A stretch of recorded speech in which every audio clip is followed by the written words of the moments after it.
The Pittsburgh Steelers will go to the Cleveland Browns on Sunday, November 20th in Week 11 NFL action.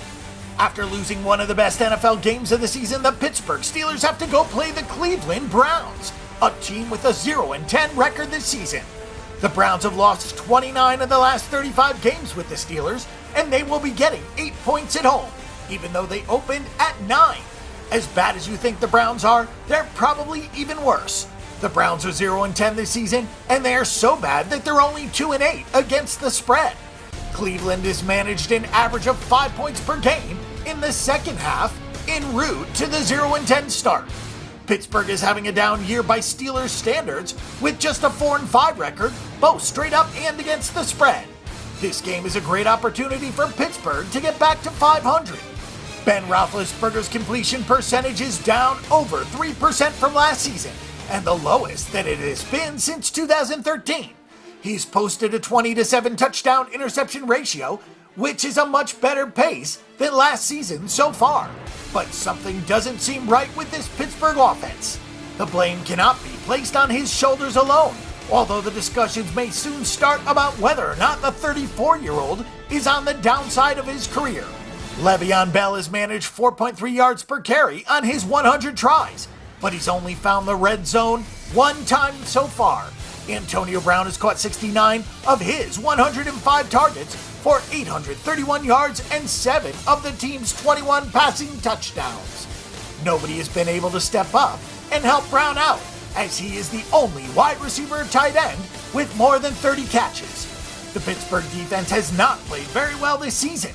They've allowed 6.1 yards per play. Pittsburgh is tied for 18th in takeaways with 10, but they have shown no resemblance of a pass rush. Bud Dupree returned a couple of games ago, but the fact remains that the Steelers have just 13 sacks on the season. With a completion percentage against of 66.2%, it's pretty clear that opposing teams can throw the ball at will. Pittsburgh has also struggled against the run. Ever since Dick LeBeau left, this group has not been the same. Only Oakland, Indianapolis, and Cleveland allow more yards per play than the Pittsburgh Steelers. The Cleveland Browns are terrible. Terrible isn't even a strong enough word. The sad thing is that the offense has been pretty useful. Cody Kessler was benched against Baltimore on a short week for Josh McCown, who is now relegated to the backup role. Perhaps Hugh Jackson is in over his head, because that's a move that made very little sense. Hell, the Browns had to take a timeout before the first play of the game because they had 12 men on the field. Kessler has completed more than 2/3 of his passes this season, and the Browns seem to have something with the tandem of Isaiah Crowell and Duke Johnson Jr.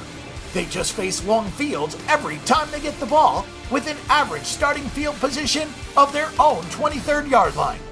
The Cleveland defense is just awful. Vehicles with flat tires are more effective than the Browns defense. Cleveland's defense has allowed 6.2 yards per play, and they became the first team to give up 300 points this season.